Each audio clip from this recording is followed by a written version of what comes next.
देहरादून के डोईवाला में जल संरक्षण अभियान 2024 के अंतर्गत जल उत्सव कार्यक्रम का आयोजन किया गया, जिसमें सीएम धामी समेत कैबिनेट मंत्री सुबोध उनियाल और सतपाल महाराज ने शिरकत की।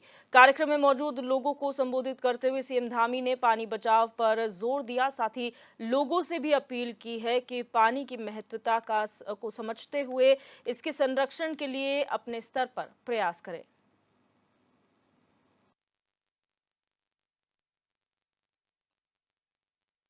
कि एक शानदार कार्यक्रम जो कि बिना जन सहयोग के बहुत छोटा हो जाएगा, बहुत न्यून हो जाएगा। मैं आप सबकी सहभागिता देखकर, आपकी उपस्थिति देखकर ये कह सकता हूं कि जो हमारी देवभूमि की प्रकृति को सम्मान देने की परंपरा है, वो परंपरा जीवंत स्वरूप में आगे बढ़ रही है और पीढ़ी दर पीढ़ी आगे बढ़ रही है और आने वाली पीढ़ियों के लिए अच्छा मार्ग बनाने के लिए, उनका अच्छा भविष्य बनाने के लिए पूरी तरह से हम सब जागरूक हैं।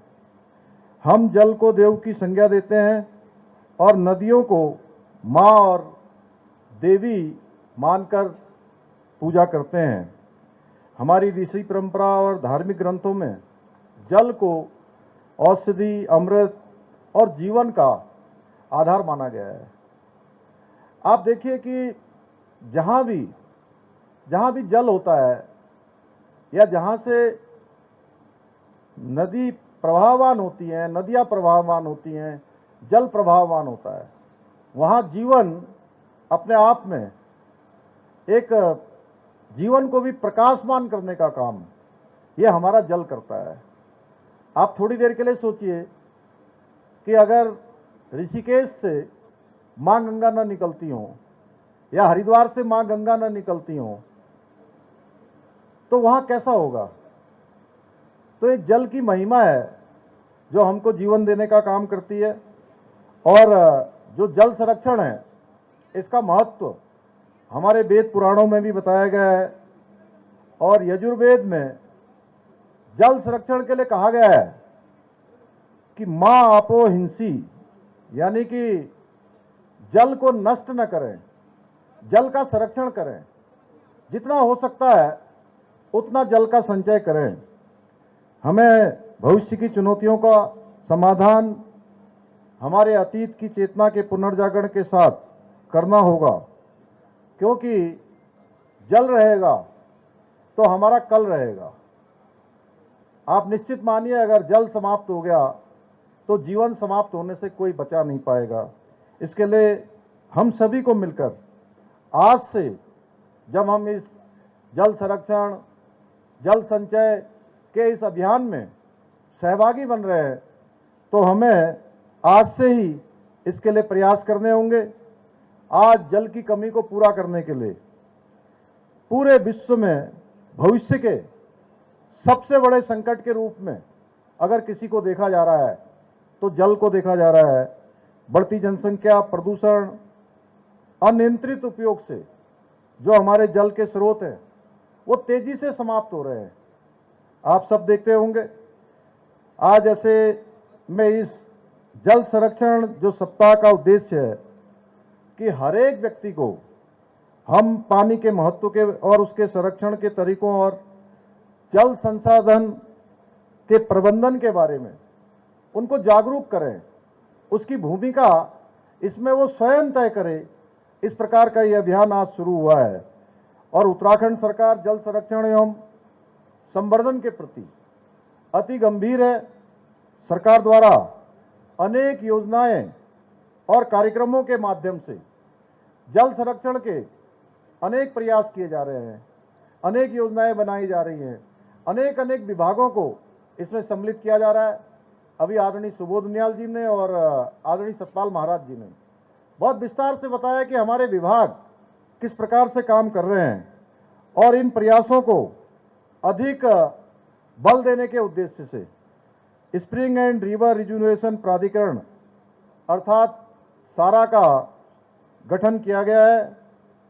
और मुझे यह भी बताया गया है कि सारा द्वारा जल प्रवाह में कमी वाले लगभग 500 पेयजल योजनाएं एवं सिंचाई की लगभग 200 सहायक नदियां, धाराएं चिन्हित की गई हैं और उनको फिर से पुनर्जीवित करने का प्रयास किया जा रहा है। इसके लिए मैं प्राधिकरण को, उनकी पूरी टीम को अपनी ओर से बहुत शुभकामनाएं देता हूं, बहुत बधाई देता हूं कि उन्होंने एक शानदार काम जो हमारे भविष्य के लिए निश्चित रूप से बहुत लाभदायक होने वाला है, उस काम को प्रारंभ किया है। आज सरकार के प्रयासों के साथ साथ जल संरक्षण के साथ ही जन सहभागिता की भी अत्यधिक आवश्यकता है। बिना जन सहभागिता के या हम सब के बिना प्रयासों के जो ये अभियान सारा चला रहा है, उत्तराखंड सरकार चला रही है, भारत सरकार के अनेक अनेक विभाग इसको चला रहे हैं, अनेक अनेक हमारे संस्थान चला रहे हैं, अनेक प्रकार के आज अनुसंधान हो रहे हैं, लेकिन मैं ऐसा मानता हूं जब तक जन सहभागिता इसमें पूरी तरह से नहीं होगी तब तक ये अभियान अधूरा रहेगा। उत्तराखंड सचिवालय देहरादून में नैनीताल जिले की भीमताल विधानसभा से विधायक राम सिंह केड़ा ने सीएम धामी से मुलाकात की। उनका कहना है कि सीएम धामी की घोषणा के बाद नैनीताल जिले की कोशिया कुटोली का नाम श्री कैची धाम तहसील करने का जीओ जारी किया गया है, जिससे प्रदेश की जनता काफी खुश है। साथ ही उन्होंने बताया कि सीएम धामी की तरफ से सड़कों को गड्ढा मुक्त करने के निर्देश के बाद नैनीताल जिले में सड़कों की स्थिति में काफी सुधार आया है। हल्द्वानी से कैची धाम और भीमताल रोड में डामरीकरण का काम करके यातायात को सरल और सुगम बनाया गया है, जिसके लिए विधायक ने सीएम का आभार व्यक्त किया।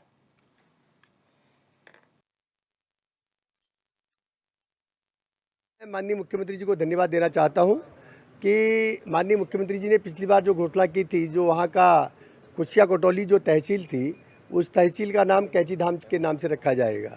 तो इसलिए उसका जीओ हो गया है, फाइनल जीओ हो गया है। उसके लिए भी मैं अपने मुख्यमंत्री जी को धन्यवाद देना चाहता हूँ कि जो कैची धाम के निकट जो कुशिया कोटौली नाम की तहसील थी, उसका नाम कैची धाम के नाम से जाना जाएगा।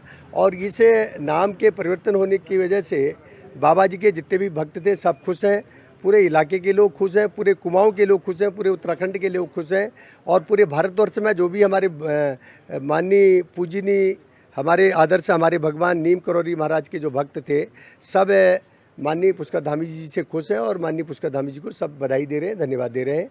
और इसी उद्देश्य से मैं भी आज माननीय पुष्कर धामी जी को मिलने के लिए दिल्ली में भी उनसे मिला था, यहाँ भी उनको धन्यवाद देने के लिए मैं आया हूँ।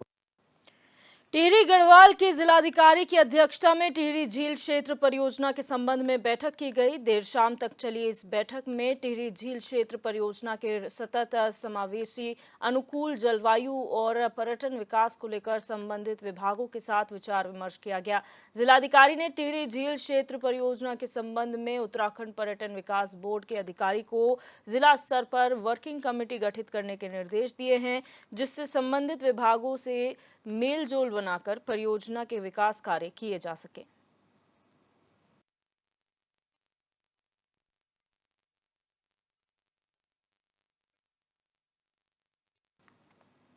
अब बात करेंगे विकासनगर से खबर की, जहां सहसपुर थाना क्षेत्र के तिमली धर्मवाला के जंगल में देर रात पुलिस और बदमाशों के बीच मुठभेड़ हो गई। दर्रारीट चेक पोस्ट पर चेकिंग के दौरान यूटिलिटी में बैठे दो बदमाश बैरियर तोड़कर तरफ जंगल की ओर भाग निकले, जहां पुलिस ने दोनों बदमाशों का पीछा किया। इस दौरान तेजी से यूटिलिटी पेड़ से जा टकराई, जिसके बाद पुलिस ने एक बदमाश को पकड़ लिया, तो वहीं दूसरे बदमाश ने पुलिस पर फायर झोंक दी, लेकिन जवाबी कार्रवाई में बदमाश के पैर पर गोली लग गई।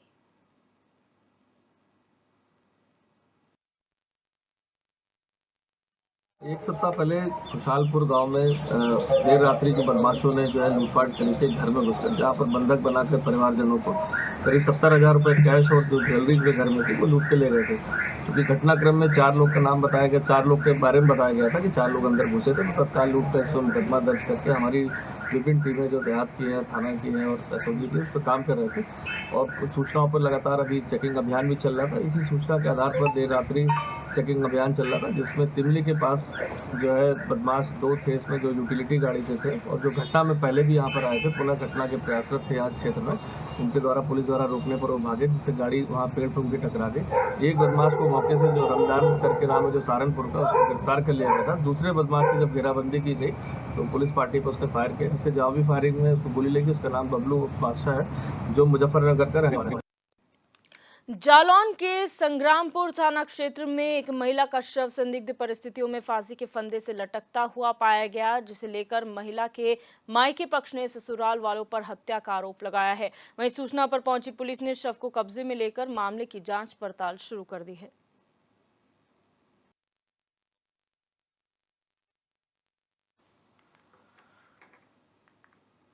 खबर उत्तर प्रदेश के अमेठी से है, जहां फुर्सतगंज थाना क्षेत्र में पीढ़ी गांव के पास तालाब में एक महिला का संदिग्ध परिस्थितियों में शव मिलने से क्षेत्र में हड़कंप मच गया। वहीं मामले की सूचना मिलते ही मौके पर पहुंची पुलिस ने शव को कब्जे में लेकर पोस्टमार्टम के लिए भेज दिया। बताया जा रहा है कि महिला के चेहरे को बुरी तरह क्षतिग्रस्त किया गया है, जिससे महिला की पहचान न की जा सके। फिलहाल पुलिस ने मामला दर्ज कर आगे की जाँच शुरू कर दी है।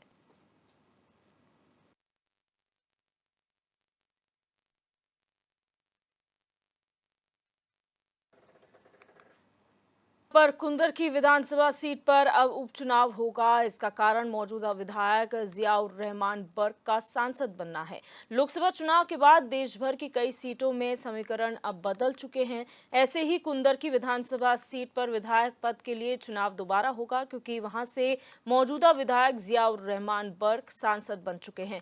कुंदरकी विधानसभा समाजवादी पार्टी का गढ़ रही है। आज तक बीजेपी कुंदरकी विधानसभा पर अपना कमल नहीं खिला पाई। वहीं सपा जिला महासचिव मुदस्सर खान का कहना है कि सपा ने यूपी में लोकसभा चुनाव के दौरान कमाल कर दिखाया है। अब पार्टी उपचुनाव की तैयारी में जुट गई है। सभी सीटों पर बड़ी जीत दर्ज की जाएगी।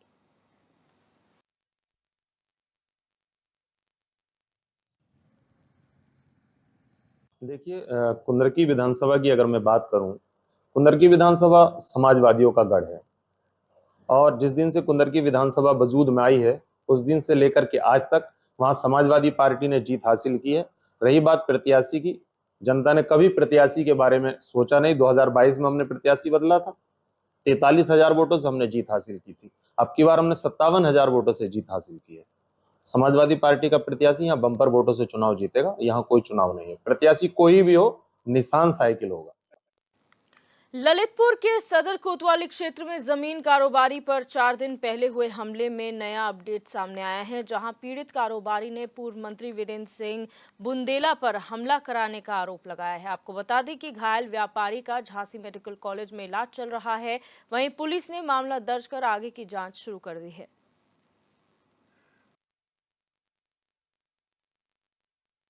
कोतवाली के नई बस्ती चौकी क्षेत्र अंतर्गत वर्णी चौराहे के पास से एक सूचना प्राप्त हुई, जिसमें 2 मोटरसाइकिल सवार 3 व्यक्तियों के द्वारा अतुल जैन नाम के व्यक्ति के साथ मारपीट की गई। तत्काल पुलिस द्वारा मौके पर पहुंचकर के अतुल जैन को उपचार हेतु जिला अस्पताल में भर्ती कराया गया। तहरीर प्राप्त कर सुसंगत धाराओं में अभियोग पंजीकृत कर लिया गया है और आगे की अग्रेतर विधिक कार्रवाई अमल में लाई जाएगी।